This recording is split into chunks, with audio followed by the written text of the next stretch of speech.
bonjour et bienvenue. Donc on a en fait à Mediapart un peu improvisé ce débat et on remercie nos invités qui ont accepté un peu au débeauté hier d'y participer, puisqu'on voulait absolument échanger sur la question des violences policières en manifestation. Moi je suis membre du service enquête et un peu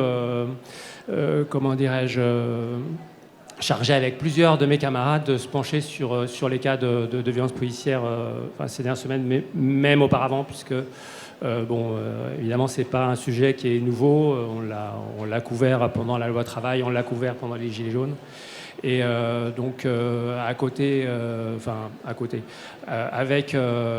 dans l'équipe service enquête, il y a plusieurs camarades qui travaillent là-dessus, Pascal Pascariello, Camille Polony, David Perrotin, Antoine Rouget, je cite et moi c'est Karl Lasquet, pardon.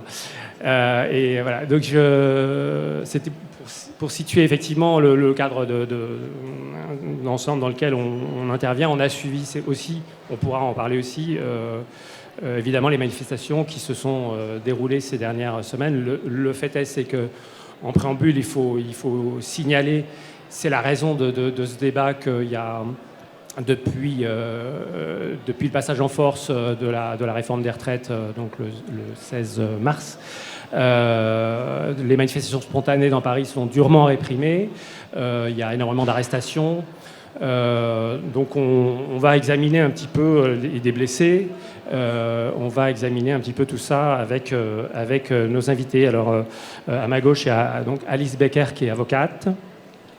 Paul Rocher, qui est l'auteur de plusieurs livres sur la question du maintien de l'ordre et de la police, notamment le dernier « Que fait la police ?», mais aussi un précédent ouvrage qui va nous présenter, un précédent ouvrage sur les armes entre guillemets non létales utilisées par les services d'ordre, les LBD, les gaz lacrymogènes qu'on voit beaucoup en manifestation.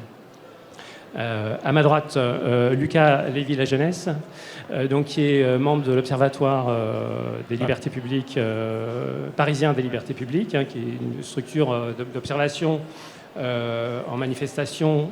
Vous m'interrompez si vous me complétez. Du maintien de l'ordre, plus que des manifestations, du maintien de l'ordre en manifestation. Ouais. Okay.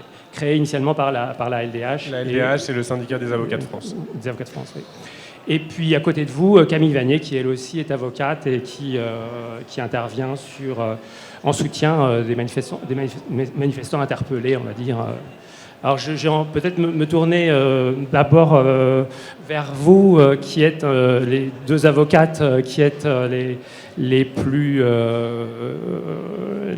au front, entre guillemets, de ce qui se passe, dans les commissariats où sont conduits les interpellés ces dernières semaines. Qu'est-ce qu'on constate aujourd'hui ? Est-ce que vous pouvez donner votre sentiment ? Peut-être Alice en premier, je ne sais pas. Ce qu'on remarque sur les violences, c'est que depuis le départ, depuis janvier, disons, où il y a des grosses mobilisations, il y a un traitement qui a beaucoup évolué. C'est-à-dire qu'au départ, on avait très peu d'interpellations, mais quand même des violences policières qui étaient complètement tues, à savoir des manifestations où il y avait des bombes offensives qui étaient opérées par des forces de l'ordre, sans forcément d'interpellation à l'issue, mais extrêmement violentes, avec des gens qui étaient blessés. Dans des cortèges syndicaux dont on présentait médiatiquement qu'ils étaient relativement calmes et policés. On admirait le fait que les syndicats arrivent à tenir des foules assez importantes. Avec le 49.3, la donne a un petit peu changé. Les gens sont peut-être un peu radicalisés aussi au regard de la réponse gouvernementale qui était apportée, donc avec des manifestations spontanées. Et lors des manifestations qui étaient déposées, ces mêmes charges, mais beaucoup plus nombreuses, avec donc des blessés très nombreux dans les cortèges, pas forcément interpellés, et dans les personnes interpellées, certains blessés, pas tous, mais le nombre d'interpellés a juste explosé. Nous, on suit, donc on est des avocats militants, donc les personnes interpellées nous font confiance et nous désignent en garde à vue. Donc on a un point de vue assez global sur les infractions qui sont choisies au moment de l'interpellation et du placement en garde à vue. Et donc on a eu des placements en garde à vue pour des faits de groupement formés en vue de commettre, c'est-à-dire juste une infraction d'intention. La personne n'a rien commis de répréhensible, mais on l'interpelle en amont, avant qu'elle ait théoriquement commis une infraction. Et donc, on a eu des centaines d'interpellations avec des classements sans suite pour 95% d'entre elles.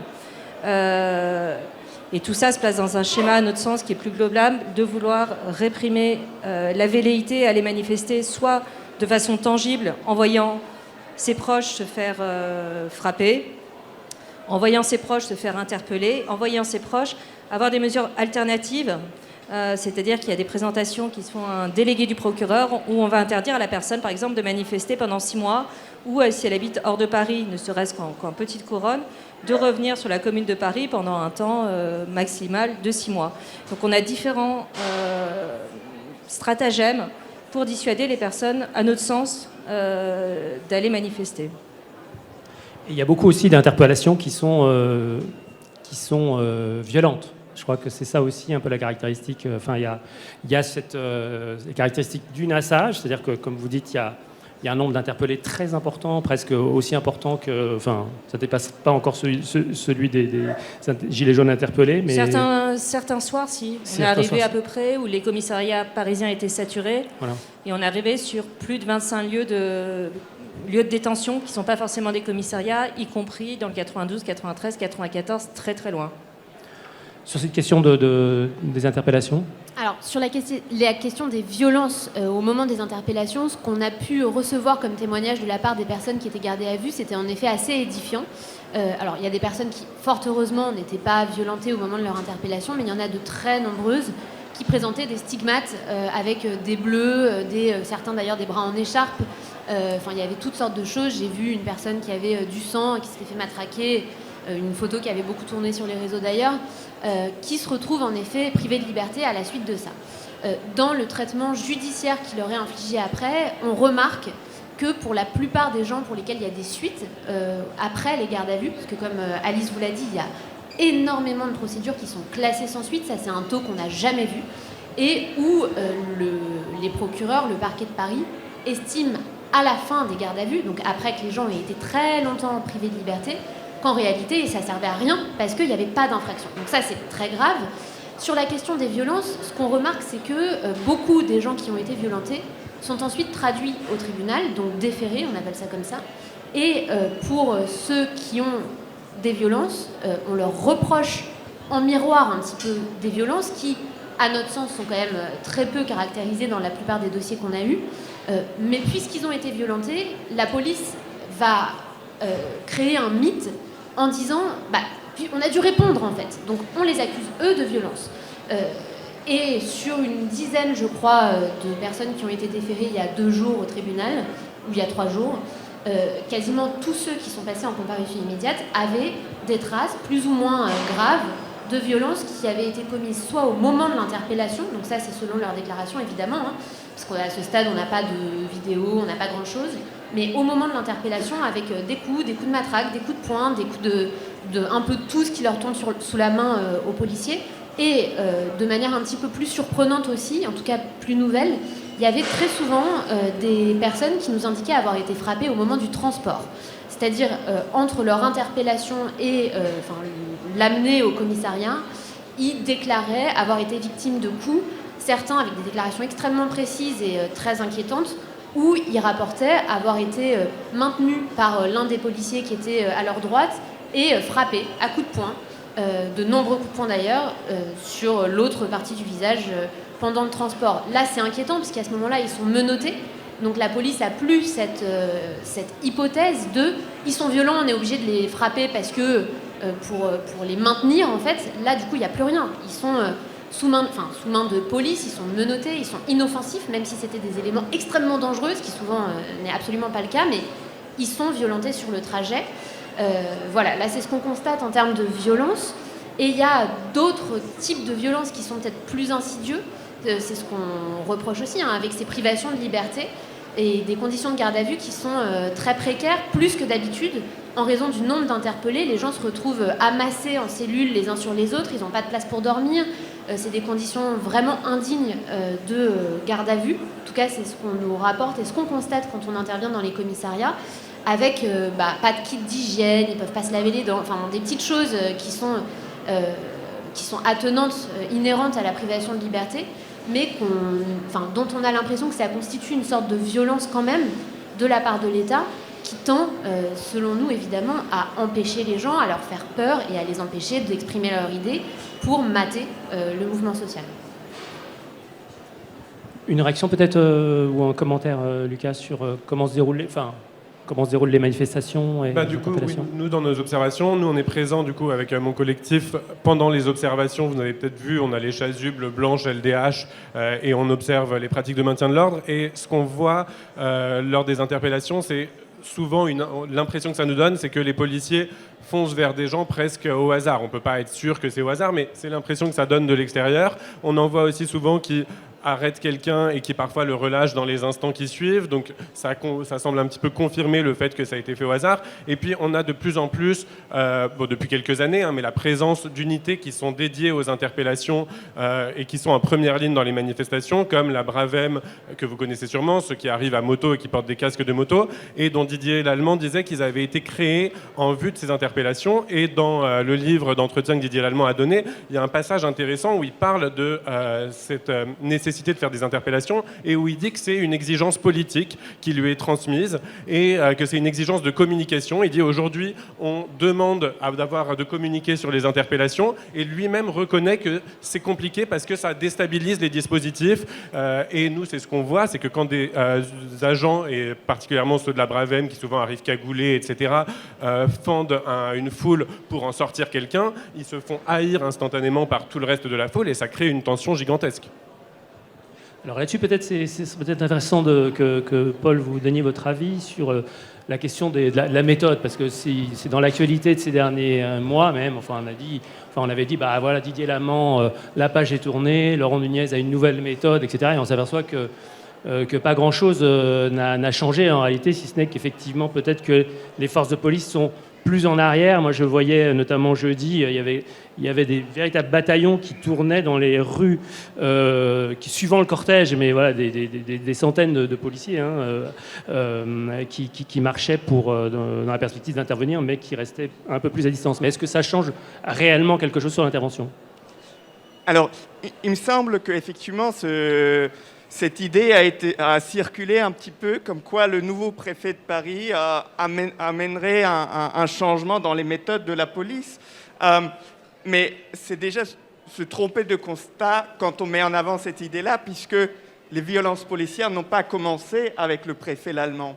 Ça a commencé bien avant. Tout à l'heure, justement, vous avez introduit en mentionnant 2016, même un petit peu avant, mais quand on regarde un peu les données avec un peu de recul, eh bien, on constate, si on prend l'indicateur du recours aux armes dites non létales, qu'on a une explosion sur les 15 dernières années.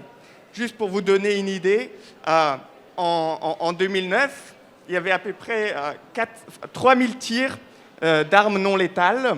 En 2018, on est passé à plus de 32 000. Et depuis, on est à un plateau haut autour de 10 000, 12 000 tirs chaque année. Donc déjà là, ça donne une petite idée de ce qui est en train de se passer. Et c'est d'autant plus flagrant que quand on regarde, par exemple, un rapport qui a été rédigé par l'association ACAT sur le maintien de l'ordre et qui interroge notamment l'idée est-ce que les manifestants sont devenus plus violents au cours des dernières années ? Le constat, c'est que les manifestants ne sont pas nécessairement devenus plus violents. Donc, ce qu'on voit là, c'est que la violence augmente d'un côté et seulement d'un côté, à savoir le côté de la police. Donc, ce constat étant posé, on peut quand même effectivement s'interroger aussi sur si la consigne était de faire du chiffre, d'interpeller un maximum, eh bien pourquoi la police le fait dans la violence ? Parce que les deux ne sont pas nécessairement liés. D'autant plus que, justement, on sait que les manifestants ne sont pas plus violents aujourd'hui que par le passé. Et il me semble que là, il ne suffit pas de juste regarder qui est préfet. Il faut s'intéresser au fonctionnement de l'institution policière, à la manière dont elle façonne les agents qui travaillent en son sein, la manière dont l'institution produit des comportements violents. Alors, Peut-être qu'on peut revenir là-dessus un peu plus tard, ou alors je développe tout de suite, mais il me semble que ce point-là, il est crucial, puisqu'il nous permet de comprendre aujourd'hui pourquoi la police est tellement violente. Voilà. Alors l'autre question, finalement, ce sujet pose une certaine... Alors je me retourne vers les avocates, un certain nombre de problèmes juridiques très sérieux finalement, parce qu'on a plein d'atteintes aux libertés, atteinte à la liberté de manifester, parce que quand on voit la fin, par exemple, de plusieurs... le moment où, en gros, les préfets sonne la fin des manifestations, c'est la fin, quoi. C'est-à-dire qu'il n'y a pas de... Voilà, on est obligé de s'arrêter. La place de l'Opéra a été couverte, remplie de gaz lacrymogène à plusieurs reprises jeudi. C'était absolument impossible d'y rester. Et c'est vrai que là, on a un moyen... complètement, qui est à la fois, entre guillemets, technique et policier, et en même temps une atteinte aux libertés complètement folle. Alors, il y a cette atteinte à la liberté de manifester, il y a cette atteinte à la liberté de circuler, aux entraves, au fait que les personnes se retrouvent effectivement nassées, empêchées de bouger. Alors on a eu le cas, on a publié cette semaine, comment dirais-je, l'histoire d'une jeune femme qui rentrait chez elle après un cours de sport à République. Elle s'est retrouvée petit à petit nassée et embarquée, et petit à petit donc embarquée, et à 4h du matin elle était placée en garde à vue pour participation à un groupement en vue de commettre des dégradations et des violences. Donc il y a en fait différents dispositifs d'atteinte aux libertés individuelles, mais qui s'appuient sur des notions quand même de droit. Je pense notamment à cette incrimination, quoi, de groupement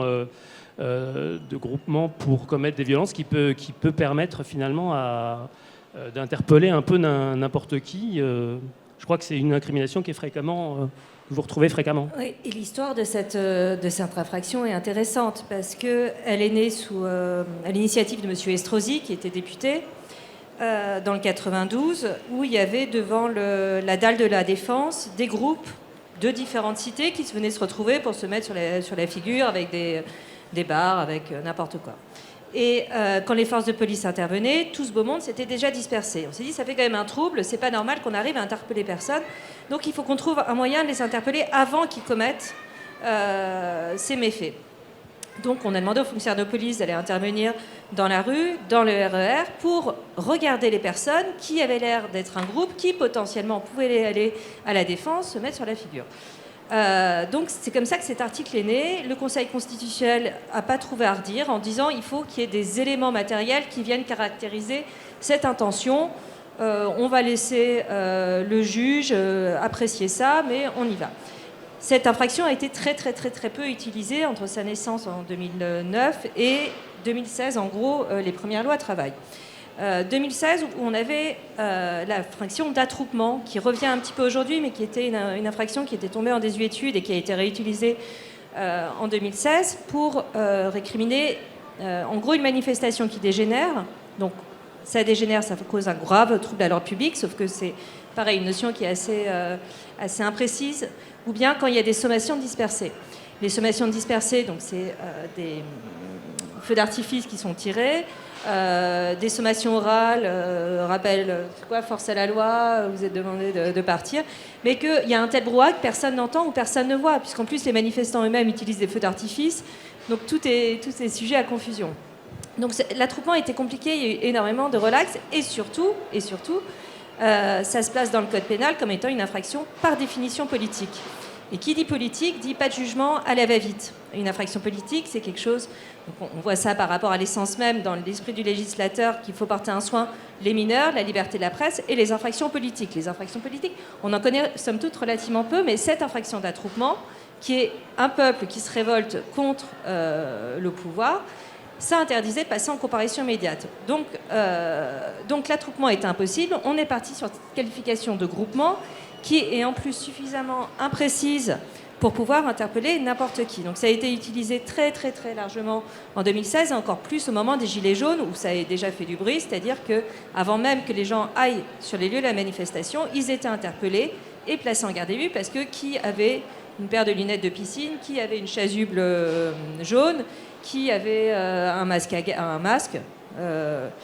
Et ça a été suivi par les juges dans un premier temps, en disant si vous avez des lunettes et un masque, c'est que vous craignez les gaz lacrymogènes, donc que vous allez potentiellement aller à la confrontation avec les policiers, donc on a bien fait de vous interpeller, puisque vous vous protégiez. Ça, peu à peu, les juges se sont dit, bon, c'est peut-être pas forcément vrai, parce qu'on voit que ça touche des milliers et des milliers de personnes. Donc, le matériel de protection n'est plus devenu un élément constitutif venant rapporter la volonté d'en découdre, de commettre des dégradations et des violences. Je ne sais plus quelle était la question. Non, mais c'était ça. Enfin, sur l'utilisation très massive de cette qualification-là qu'on a quasiment tout le temps. Enfin, on a tout le temps, 99%. Un commentaire sur ce... Non, je suis d'accord avec Alice, évidemment. Ouais. Un commentaire de votre part? Oui. Après, je sais pas. Sur le prétendu changement de doctrine du maintien de l'ordre dont on parlait tout à l'heure, sur lequel il y a eu beaucoup de communication dans la presse, nous on a observé quelques changements de pratique peut-être, mais on ne peut pas dire que ça aille dans le sens d'une amélioration. Ce qu'on voit par exemple ces derniers temps, c'est un retour des tirs de LBD. On en observait beaucoup moins ces derniers mois ou ces dernières années. Là, ça devient systématique. La dernière semaine, on a vu un retour de la BAC dans les manifestations, ce qu'on n'observait plus non plus depuis 2020. Et ce qu'on voit aussi, c'est que des commissaires violents restent présents en maintien de l'ordre et continuent à commander. 2 exemples, le commissaire Tommy, sur lequel il y a eu beaucoup d'articles de presse et qui est là systématiquement. Un autre que le journal Le Monde avait nommé le commissaire P, sur lequel ils avaient fait une enquête parce qu'on avait vu ce commissaire en train de casser le nez d'un photographe à coups de matraque et de matraquer tout ce qu'il trouvait sur son passage. Il a été 2 mois après médaillé de la médaille de la sécurité intérieure. Il est encore présent sur toutes les manifestations en train de commander des unités, et c'est souvent lui qu'on voit lorsque les unités sont très violentes, qui charge en premier et toute son unité derrière matraque tout le monde. Donc la préfecture sait très bien que ces gens sont ultra violents. Les agents qu'ils ont sous leur commandement le savent très bien aussi, mais ils sont médaillés et maintenus en poste. Donc ça leur envoie à eux et aux agents qu'ils ont sous leur commandement un très mauvais signal. Ça veut dire que le modèle, l'exemple, c'est quelqu'un d'hyper violent, et ça, Nunez n'a rien changé à ça. Alors, on pourrait rebondir sur la question de la comment on se défend en fait, comment les manifestants, quels sont leurs outils, parce que dans un de vos livres vous parlez d'autodéfense populaire, il faut trouver les moyens effectivement de se protéger de ça, juridiquement, matériellement, qu'est-ce que... Alors effectivement, dans mon livre Gaz et mutiler soumettre, je développe cette idée que finalement quand on donne des armes non létales aux policiers, ça ne leur donne pas seulement un outil, ça leur transmet aussi un message. Et le message, c'est des armes non létales, elles ne sont pas dangereuses, donc n'hésitez pas, allez-y. Et alors, ça a produit une explosion des violences policières, uniquement en termes de recours aux armes non létales, puisqu'évidemment, il y a des violences aussi sans armes.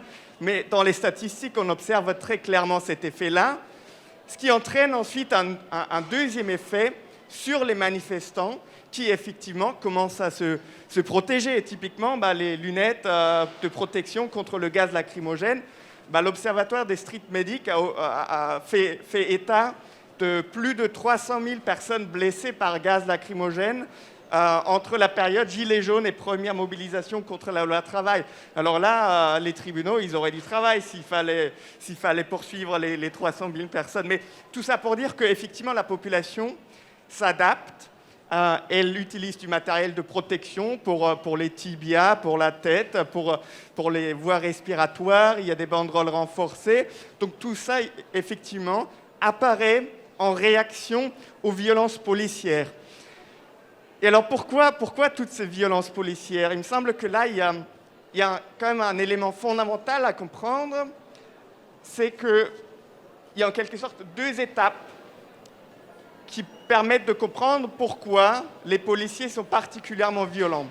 Alors la première étape, c'est que parmi les personnes qui désirent devenir policiers, eh bien, une majorité le fait à partir d'une conception purement répressive du potentiel futur métier. Donc ce n'est pas un échantillon représentatif de la population, ce sont, pour schématiser un peu, des personnes avec un goût pour la violence. Et alors, une fois qu'on a passé cette première étape et qu'on a vraiment décidé de devenir policier, voilà, on passe le concours, on intègre une formation. C'est donc la période, la deuxième étape, c'est celle de la socialisation professionnelle, où, à nouveau, on n'apprend pas que les gestes techniques, on absorbe aussi la vision du monde qui est celle de la police. Et ça, la recherche le montre assez bien. Ce qui caractérise la vision du monde de la police en France, c'est cette idée que les policiers se vivent dans une citadelle assiégée. Alors on se demande, mais assiégée par qui? Et la réponse, c'est par la population. Et donc, si l'attitude, par défaut, des policiers vis-à-vis du reste de la population, c'est au mieux la méfiance, au pire l'hostilité, eh bien, évidemment, on n'est pas très loin des violences policières. Donc on a déjà une attitude, sorte de préfabriquée, et qui se conjugue d'ailleurs avec ce que vous venez de dire, la fonction modèle des supérieurs hiérarchiques. Les jeunes policiers qui arrivent, eh bien, ils s'inspirent énormément des policiers qui sont déjà en place. Ils les suivent aussi parce qu'il y a des enjeux de carrière. Tout ça pour dire qu'il y a un esprit de corps extrêmement fort aussi qui se développe au sein de la police et qui ensuite permet aussi de comprendre l'impunité dont jouissent les policiers qui sont violents. Parce que pour chaque policier violent, il y en a au moins un autre qui assiste à la scène, voire plusieurs. Et ce qui est extrêmement rare, ce sont précisément les lanceurs d'alerte au sein de la police. Donc je pense que pour comprendre les violences policières, il faut interroger l'institution policière en tant que telle et les effets qu'elle produit sur les agents. Alors, moi, si je peux me permettre, j'ai juste j'ai une petite réflexion par rapport à ce que vous dites, et j'espère que dans la salle, il y a des magistrats, des juges, des procureurs, parce qu'en complément de ce que vous dites et que je trouve très juste, nous, ce qu'on voit du côté en étant avocat de la défense, en étant confronté à la justice au quotidien, enfin en tout cas très souvent, c'est que tout ce que vous dites là, c'est complètement ignoré dans les enceintes judiciaires. J'ai l'impression, et c'est ce qu'on note tous, on est un collectif d'avocats, qu'il y a un gouffre entre ce que vit la population, ce qu'elle subit parfois, et la réaction des magistrats. C'est-à-dire que quand on est devant un tribunal, pour des violences par exemple sur des policiers, ou même pour des infractions qui sont moins graves, si on a le malheur de déclarer quelque chose qui est contraire à ce qu'aura indiqué un fonctionnaire de police dans un procès-verbal d'interpellation, dans une audition, peu importe, une parole de policier, alors même que c'est complètement contraire au texte, les juges vont systématiquement demander à l'intéressé « Mais monsieur, enfin, ce que vous dites là, c'est pas du tout ce que dit la police. Enfin, mais qu'est-ce que vous pensez? Est-ce que les policiers mentent ?» Et tout ce que vous décrivez dans le corporatisme de la police, dans tout ce que vous avez décrit à l'instant, c'est quelque chose qui semble complètement ignoré. Alors pour nous, c'est une évidence parce qu'on y est confronté au quotidien, qu'il y a énormément de personnes qu'on défend, qu'on croit, parce que juste on les voit dès le début, quand ils sont en garde à vue, quand ils sont privés de liberté, ils n'ont aucune raison de nous mentir à nous. Mais les juges semblent complètement passer à côté de cette réalité et au-delà de ça, soutenir en fait l'institution de la police et la manière dont ils réagissent. Et ce que disait Alice tout à l'heure et ce que vous disiez, c'est pas exactement la même chose. C'est-à-dire que par exemple cette infraction de groupement dont on a parlé, qui est une infraction obstacle, c'est-à-dire que personne n'a rien commis et qu'on estime que peut-être il va commettre quelque chose, ça a été extrêmement utilisé. Pendant le mouvement des Gilets jaunes encore, donc après la loi travail, bien après, il y a eu énormément, au début, et ça a évolué heureusement, mais au début, il y a eu énormément de condamnations sur le simple fait que des manifestants portaient un masque et des lunettes de piscine, ou même pire, qu'ils en avaient dans leur sac. Et les juges leur disaient, mais enfin, si vous avez ça dans votre sac, c'est que vous êtes là pour commettre des violences. Alors nous, on n'a jamais compris, mais au début, il y avait des condamnations. Et à force de lutter judiciairement contre ces décisions, on a fini par infléchir la jurisprudence. En tout cas, la jurisprudence s'est infléchie, je ne sais pas si c'est nous ou pas, mais au début, ça a été une réalité judiciaire de dire, ben, vous avez ça sur vous, c'est que vous êtes coupable. Et donc, ils ont mis du temps à réaliser que ce n'était pas le cas. Et toutes ces études sociologiques dont on essaye de se servir, c'est évacué par la justice qui soutient l'institution policière de cette manière-là, à mon sens. Pour rebondir sur les droits, est-ce que même, avant de faire tourner peut-être un peu le micro. Vous avez il y a des conseils à donner aux personnes qui manifestent sur l'attitude à avoir Oui, gardez le silence. Gardez le silence. Je le dis aussi, s'il y a des magistrats, s'il y a des procureurs encore, je l'espère vivement. Garder le silence, c'est impératif en matière de droit de la défense. Il faut que ce soit su de manière extrêmement large. Il ne faut rien dire. Que vous soyez innocent, que vous soyez coupable, que vous soyez pris par hasard ou pas, ça ne sert à rien d'alimenter une enquête policière qui est souvent extrêmement vide. C'est le principal conseil qu'on peut vous donner de manière publique. Et pour le reste, désignez-nous en garde à vue. On vous assistera en vous donnant des conseils plus précis. Donc il faut effectivement prendre des numéros, avoir un numéro avant de partir en manifestation. Bon. Juste le nom. Pardon ? Juste le nom, pas besoin juste de le nom, numéro de pas téléphone. besoin de numéro, d'accord. On va proposer sauf si vous avez des interventions complémentaires, de faire tourner le micro. Je voulais poser une question peut-être bête, mais à vous les avocats. Est-ce qu'il n'y aurait pas intérêt à faire des plaintes groupées ? C'est-à-dire qu'il puisse y avoir des lieux où un réseau social ou un numéro de téléphone, peu importe, qui serait promulgué dans la presse, et ensuite tous les gens qui s'estiment, ce dont vous avez parlé tout à l'heure, qui s'estiment arrêtés à tort, etc., pourraient se référer à ça et donc faire des plaintes, des vraies plaintes groupées. Peut-être que ça encombrerait les tribunaux, mais ça serait quelque chose d'efficace, à mon avis. Là, on est en train de déposer une plainte pour les centaines de personnes qui ont été privées de liberté, placées en garde à vue ces derniers temps. Ça prend du temps, mais c'est surtout qu'on l'a déjà fait. On l'a fait sur des précédentes manifestations, enfin mouvements sociaux, on va dire. On l'a fait sur des camps de migrants qui ont pu être évacués, où les personnes ont été passées à tabac. Alors c'est des migrants, ils n'ont pas de papier, ils sont en situation précaire. Donc on est vraiment là, dans l'échelle du lumpen, on est vraiment tout bas, et c'est pour ça qu'on trouvait ça intéressant que des avocats s'emparent gratuitement et déposent plainte pour ces personnes-là. Ça ne donne rien. C'est-à-dire qu'on a, nous, on a différentes qualifications qu'on trouve idoines. Alors, en fonction des personnes qui ont été frappées, par exemple, c'est quelque chose de particulier. C'est l'IGPN qui va s'en saisir, et j'en dirai 2 mots après. Mais en fait, ces initiatives-là ont malheureusement assez peu d'écho, et d'écho rapides. On dépose pas dans les mains du procureur, libre à lui ensuite, enfin libre à lui, non, il est tenu de faire une enquête, mais il va prendre le temps qu'il faut. De la même chose sur les violences policières. Il y a des dizaines de personnes qui ont eu le crâne ouvert, par exemple, là, depuis quelques jours. On va déposer plainte à l'IGPN, ça va prendre des semaines, des mois, et in fine, dans un nombre très important de cas, on va nous dire on n'a pas réussi à trouver le fonctionnaire de police qui est auteur de ce coup-là. Mais ça aura pris 2 ans pour le faire. Donc ensuite, on peut saisir un juge d'instruction, qui est un juge, pour le coup, indépendant, qui va enquêter. On est à 2 ans et demi après les faits. Donc, il va peut-être rechercher les témoins, les personnes qui étaient dans cette brigade-là, qui vont peut-être pouvoir nous orienter si l'esprit de corps, tout d'un coup, s'est fissuré pour dire « Ah, mais moi, je reconnais, c'est Monsieur Tommy, par exemple. » Mais on en est à plus 3 ans, plus 4 ans, plus 5 ans, plus 6 ans avant qu'on ait une réponse judiciaire, c'est-à-dire, dans le meilleur des cas, si un fonctionnaire de police est renvoyé devant un tribunal. Ça n'arrive jamais. Il y en a peut-être 10 qui ont été jugés pour des violences. Moi, j'exagère. Mais en tout cas, le nombre de cas de policiers déférés à l'issue pour des violences dans des manifestations se compte sur les doigts d'une main ou de 2. À l'inverse, comme on l'a dit, c'est-à-dire un policier qui a une ITT parce qu'il a eu peur, on a jeté un caillou dans sa direction, il est là, j'ai eu peur, on a jeté un caillou dans ma direction, j'ai pas été touché mais j'ai eu peur, la personne passe en comparution immédiate, et tant soit peu qu'elle ait déjà été condamnée pour d'autres faits ou qu'elle soit dans une situation relativement précaire, elle est envoyée en détention provisoire le soir même.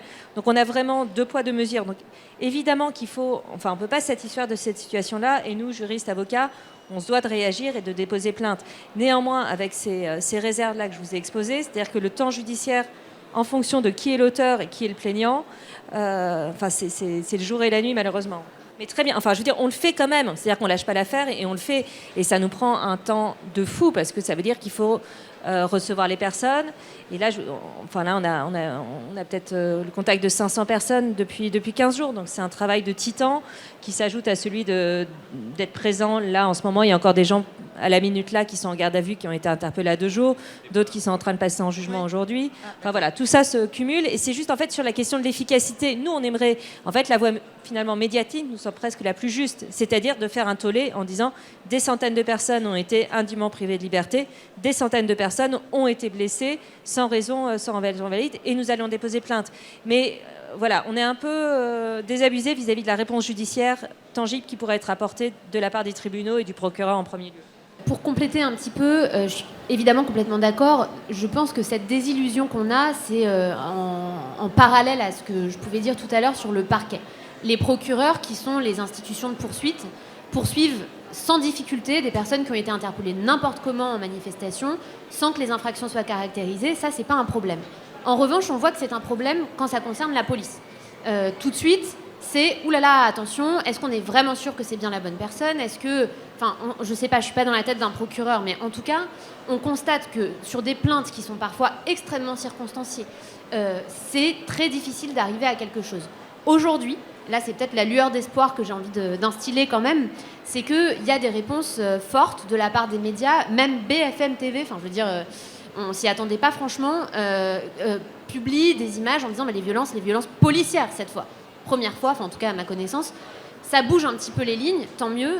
De la même façon, toutes les institutions indépendantes, le Défenseur des droits, le Conseil de l'Europe, enfin tout le monde réagit là de manière assez ferme en disant mais qu'est-ce qui se passe en France dans le maintien de l'ordre ? Peut-être que c'est le moment, et bien évidemment nous on va tenter de s'en saisir en espérant que cette fois les procureurs réagissent avec un espoir qui est quand même assez limité. On le dit aux gens qu'on assiste, hein, on n'est pas sûr que ça arrive quelque part, mais il faut le faire quand même, et du coup je vous rejoins sur ça. Faut pas baisser les bras, mais c'est vrai qu'on a un petit peu peur que ça ne donne rien. J'avais une question sur une institution que vous venez à l'instant d'évoquer. Ce qui m'était arrivé, moi, il y a 3 ans et demi, ce sont des violences policières qui avaient été très médiatisées, donc il y avait des preuves.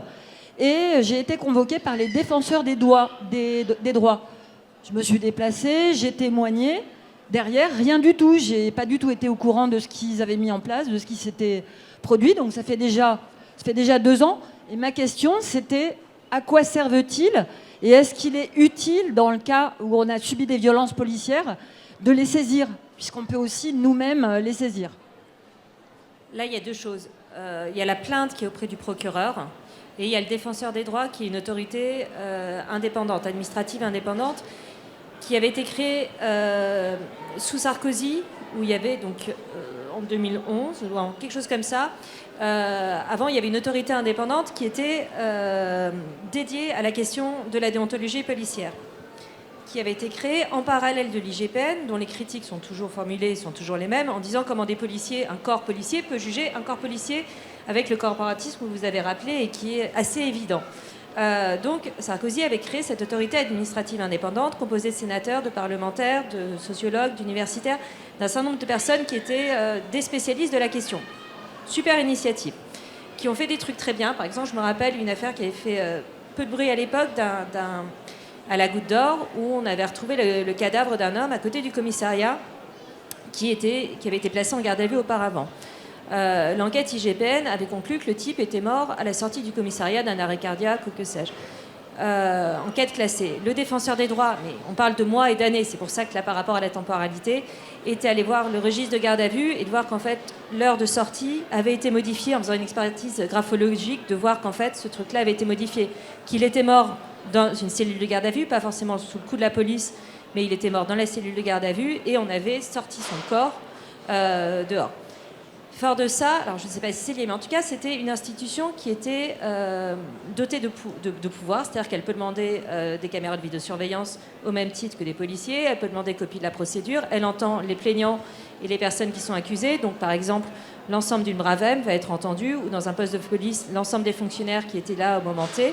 Donc voilà, ils ont des moyens, ils ont de la bonne volonté, et on les a finalement englobés dans le défenseur des droits, qui s'occupe des enfants, qui s'occupe de plein d'autres choses. C'est bien de les saisir, c'est très bien de les saisir, c'est une autorité qui est pleine de bonne volonté, qui est dotée de moyens, mais néanmoins de moyens qui demeurent insuffisants, parce que la question de la déontologie de policière ou pénitentiaire, enfin ça accorde tous les cours dotés de pouvoir de police en général, ils ne sont pas assez nombreux, et effectivement ça prend beaucoup de temps. il y a des avis qui sont rendus, vous n'en êtes pas forcément avisé. Donc il y a des avis qui sont rendus, peut-être que votre affaire a fait l'objet d'un avis où le défenseur des droits va dire au procureur, il me semble que là il y a eu un manquement, je vous demande de poursuivre ou de continuer dans cette recherche-là. Sur l'utilité, je ne vais pas faire non plus trop plombante et déprimante. C'est bien de saisir, c'est-à-dire que là, j'ai vu médiatiquement en disant il y a déjà 6 plaintes ou 11 plaintes qui sont ouvertes à l'IGPN. Même si l'issue, moi je suis assez pessimiste sur l'issue, mais ne serait-ce que dire que des chiffres. Parce que là, si tous les gens avaient saisi en disant l'IGPN a été saisie de 700 blessures à l'issue des manifestations, certaines qui ne sont pas documentées, d'autres on a juste reçu un coup, on n'est pas allé voir un médecin pour autant, on a un gros bleu, ça va passer. Néanmoins, c'est quelque chose qui n'aurait pas dû avoir lieu. Si tout le monde va déposer plainte, la machine va aussi exploser. Même avec les peu de plaintes dont on sont saisies, on voit le résultat, au moins d'un point de vue médiatique, d'un point de vue d'espoir en fait, que ça fait naître, du coup de se dire cette situation est scandaleuse. Donc oui, je vous invite quand même à déposer plainte à l'IGPN et au DDD, au défenseur des droits, parce que les chiffres, c'est important. Peut-être pour rebondir aussi sur comment dire, ce que peut faire la société civile. C'est vrai que quand on voit, enfin on a vu, je pense que tout le monde a lu hier soir les enregistrements d'interpellation par la Bravem et les déclarations absolument abjectes de ces policiers vis-à-vis des interpellés. Bon, peut-être qu'on a affaire là à un comportement policier relativement récurrent, mais c'est vrai que la violence que déchaînent ces policiers spécialisés dans les rues mériterait aussi une mobilisation de la société civile, des organisations avec lesquelles vous êtes en relation. Pour faire dissoudre. Enfin, c'était le cas de l'unité motorisée, avait déjà été dissoute après la mort de Malik Oussekine dans les années 80. Il y a aussi cette demande de la société qui peut peut-être peser, non ? Oui, en tout cas, là, il y a une pétition, j'ai vu, pour demander la dissolution de la Bravem qui s'illustre particulièrement en ce moment. Nous, on est en train de finaliser là, un grand rapport sur la Bravem qui reprend nos observations depuis qu'elle a été créée à peu près. Et de manière plus générale sur l'observation, souvent on apporte une version qui est différente de celle des pouvoirs en place. Et peut-être que notre travail vient parfois en complément de celui des journalistes, parce que souvent quand les journalistes publient des images de violence, le discours policier en face c'est « oui mais on n'a pas ce qu'il y avait avant » et parfois ils se permettent même de dire « on n'a pas ce qu'il y avait après », comme si ce qu'il y avait après ça expliquait quelque chose. Mais nous on voit souvent que ce qui avait avant une violence policière, c'est par exemple une nasse où tout le monde a été poussé dans la nasse, la tension est montée. Et donc nous on a ce truc d'observer vraiment les dispositifs en minutant exactement ce qui se passe, en repérant tout ce qui se passe, et ça permet d'apporter une contre-version qui a permis par exemple aux organisateurs de la manifestation du 16 novembre 2019, c'était les 1 an des Gilets jaunes, de porter plainte contre Didier Lallemand parce qu'il avait nassé la place tout en disant qu'un coup, il a dit qu'il interdisait la manifestation, un coup, il a dit qu'il l'annulait, un coup, il a dit qu'il la dispersait. Il avait le droit de ni l'annuler ni l'interdire, mais en tout cas, il l'a nassé, et ce qui l'empêchait de fait de la disperser comme il le disait. Donc c'est là où on peut peut-être apporter une autre version. Donc il faut peut-être rejoindre les observateurs et les observatrices de votre collectif. Vous êtes bienvenus. Vous avez un commentaire sur cette question des unités à avoir sous surveillance Mais il me semble que la question des chiffres, elle est extrêmement importante. Parce que quand on fournit des chiffres, malheureusement, on a l'air plus crédible que quand on raconte juste un récit. Et donc, on est dans cette situation-là où on a en plus un déséquilibre assez net. Le ministère de l'Intérieur, il sait combien de policiers il a envoyés, il sait combien de policiers ont été blessés, même s'il ne dit jamais combien de policiers auraient été blessés par les manifestants. Il met juste en avant un chiffre et laisse entendre qu'il y aurait un lien. Mais bref, donc la bataille des chiffres, elle me semble vraiment cruciale. Alors, c'est peut-être aussi un peu l'économiste qui parle, donc j'aime bien les chiffres et je les mobilise un peu dans mes livres, mais ça permet quand même d'objectiver un certain nombre de choses. Et donc, dans tous ces domaines, observation des pratiques policières, documentation des types de blessures que subissent les manifestants, documentation aussi des suites des gardes à vue, tout ça me semble extrêmement précieux et je peux qu'encourager toutes ces démarches-là parce qu'il me semble que là, il y a un levier assez important. Oui, donc c'était pour parler des plaintes pour viol qui ont été déposées par, je crois, 4 ou 5 jeunes femmes.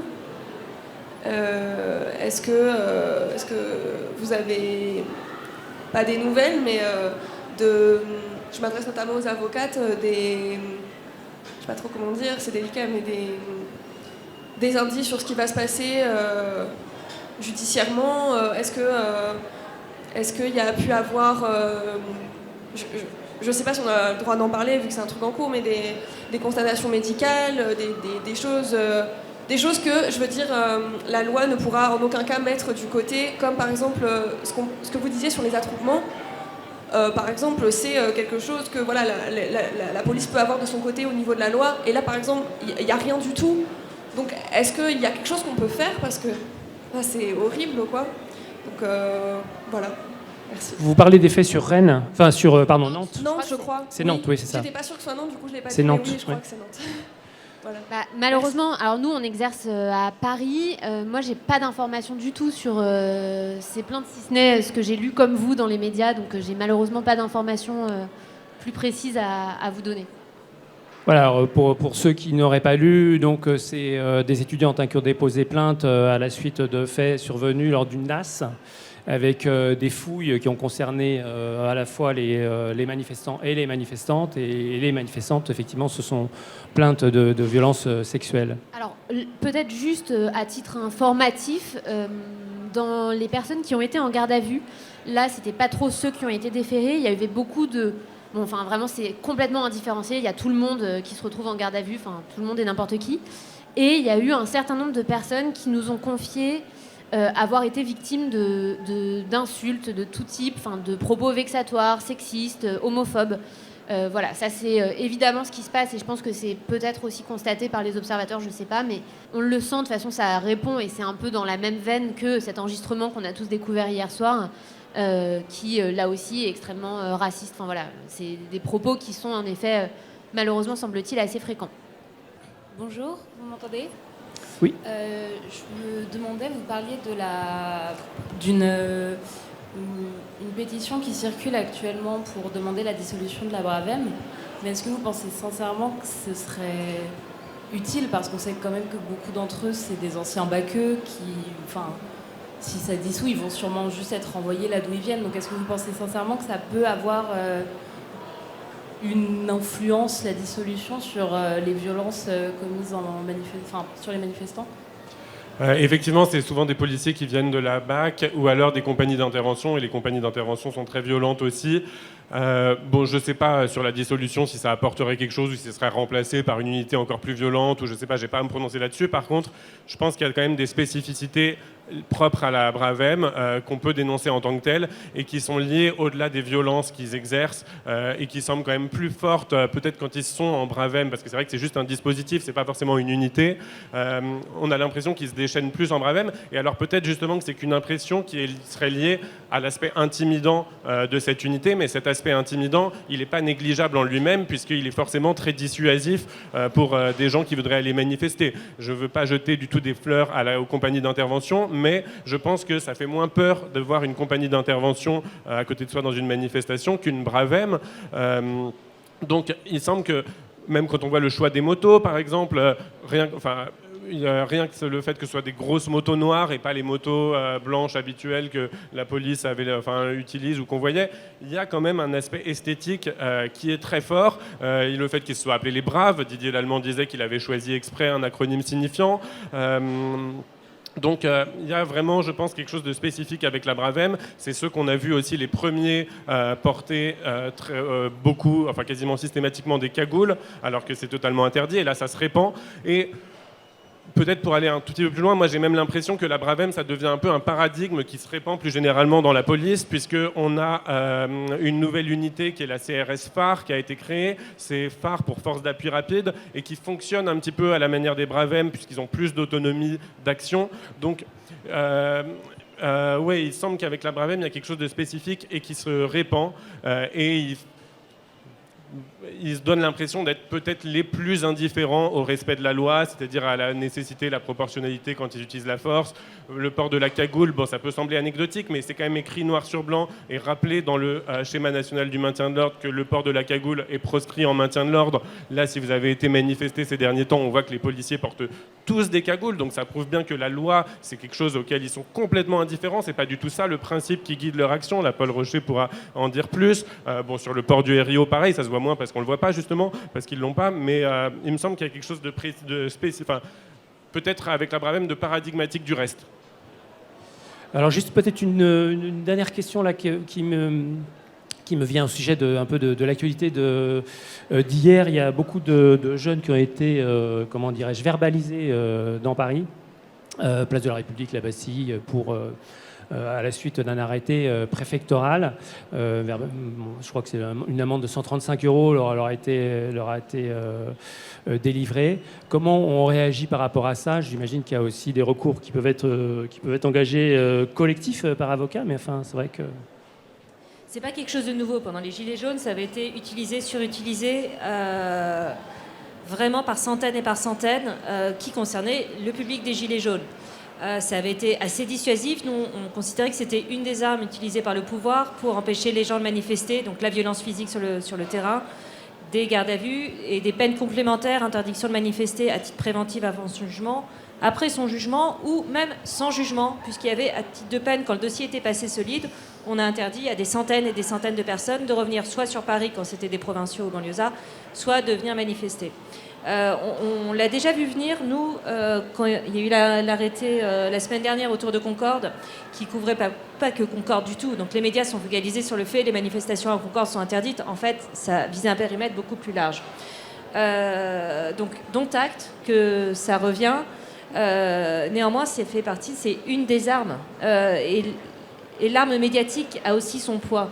C'est-à-dire que là, ce que je disais tout à l'heure sur ces classements sans suite conditionnels, où là, des centaines de personnes qui ont été interpellées depuis un mois ont vu donc un délégué du procureur qui n'est pas un juge, qui les a obligés, je ne dis pas condamnation volontairement, qui les a obligés à payer une contribution citoyenne à une association d'aide aux victimes, qui est à hauteur de 400, 500, 600 €, qui est quand même une somme assez importante, qui vise à dissuader. Et là, j'ai l'impression que ces images qui ont tourné visent aussi à dissuader. C'est-à-dire, faites attention si vous venez à une manifestation, au-delà de la violence que vous allez pouvoir recevoir, vous risquez en plus une amende à 135 €. Et j'ai l'impression que ça fait partie aussi des outils pour dissuader les gens de retourner dans la rue, de leur dire attention, gare à vous, n'importe qui. D'un point de vue donc, judiciaire, nous, on en a attaqué un certain nombre en 2019, 2020, 2018, au moment des Gilets jaunes, avec des succès modérés, on va dire. On va tomber devant l'humanité de la justice, ou en fonction du juge, certains qui vont dire bah non, effectivement, rien ne démontré, puisque ces participations à une manifestation interdite, rien ne prouve, donc sur des gilets jaunes en l'occurrence, qu'ils étaient à une manifestation de gilets jaunes en disant j'avais pas la chasuble, il n'y avait rien où j'y allais. Donc c'est des gens qui sont interpellés à 3 rues, 4 pâtés de maison, voire 2 stations de métro, et en disant vous avez la tête de l'emploi en gros, quoi. Donc on est vraiment sur un délit de faciès, et certains juges ont validé ça en disant bah ouais, la police a considéré, je ne suis pas là pour juger du bien fondé de l'appréciation du policier. Moi, je constate que vous étiez à un endroit où il y avait une manifestation interdite. La police dit que vous étiez manifestant, donc basta, ça suffit. Et donc les amendes étaient validées dans d'autres canons. Donc c'est un peu compliqué de dire d'un point de vue judiciaire comment... Après, il est évident qu'il faut les contester, en fait. On ne peut pas se satisfaire de ça. Donc c'est comme les chiffres, il faut déposer plainte, il faut contester, il ne faut jamais se satisfaire de cette situation. Et voilà, et faire un peu attention aux effets d'annonce, de la même façon que sur les dissolutions du Bravem. Moi j'ai l'impression que c'est... Enfin, il y a eu la dissolution de la CSI 93, il ne s'est rien passé derrière. Et comme vous disiez, en fait, c'est un état d'esprit qui prévaut à ça. Et la violence qui est inhérente à ces forces de police-là, les types ne vont pas être virés de la police, ils vont être recasés dans un autre service. C'est la pratique qu'ils exercent depuis des années d'être violents. En fait, on va l'utiliser avec d'autres moyens qui ne sera pas en moto. Mais c'est... Enfin voilà, moi je suis peut-être un peu pessimiste. Non, je suis complètement d'accord aussi. L'une de nos autres inquiétudes, je rebondis parce que c'est pas exactement la question, mais c'est très important aussi, je pense, d'en parler. C'est que là, donc sur les centaines de gardes à vue arbitraires, hein, puisque le parquet lui-même a considéré qu'il n'y avait pas d'infraction, absence d'infraction ou des classements sans suite pour d'autres raisons. les policiers, donc cette fois les enquêteurs, ceux qui sont dans les commissariats, en profitent pour prendre les empreintes de manière globale et généralisée de toutes les personnes qui passent dans leurs mains. C'est une grosse inquiétude. Alors, ce n'est pas exactement la réponse à la question d'avant qu'il faut évidemment contester les verbalisations, mais c'est dans la multitude des formes de répression qui s'instaurent, en fait, et ce fichage généralisé de manifestants, ou d'ailleurs des fois de pas manifestants, parce qu'on se rend compte que vraiment, il y a des gens qui rentrent chez eux, qui sortent du sport, etc. Enfin, vraiment tout le monde. Mais c'est un sujet d'inquiétude, et là aussi, il faut s'en emparer, je pense, de manière vraiment collective. Il y a probablement des solutions, des réponses, et si vous avez des idées, donnez-les nous. Il faut réagir à ça, je pense, parce que c'est là aussi inquiétant. Qu'est-ce qu'ils vont faire de ces données ? Les gens sont fichés. Quand ce sont des étrangers, la préfecture y a accès et va leur dire ensuite on ne peut pas renouveler votre titre de séjour parce que vous êtes signalisé, vous avez fait une garde à vue. Par exemple, il y a des conséquences qu'on n'a pas forcément mesurées, mais il faut avoir ça en tête. Et je pense que là aussi, c'est une forme de répression, en tout cas d'inquiétude qu'on peut avoir par rapport aux agissements de la police, cette fois pas sur le terrain directement, mais dans les enceintes des commissariats. Merci beaucoup. Alors je crois que l'équipe du débat suivant est déjà plus ou moins prête et nous allons interrompre cet échange, en tout cas en vous remerciant, en remerciant nos invités. En ajoutant peut-être que c'est le signe qu'il y a une société mobilisée en fait entre les avocates, les chercheurs et la société civile, et que voilà, il ne faut pas se décourager, il faut continuer à aller manifester et à être attentif à ce qui se passe.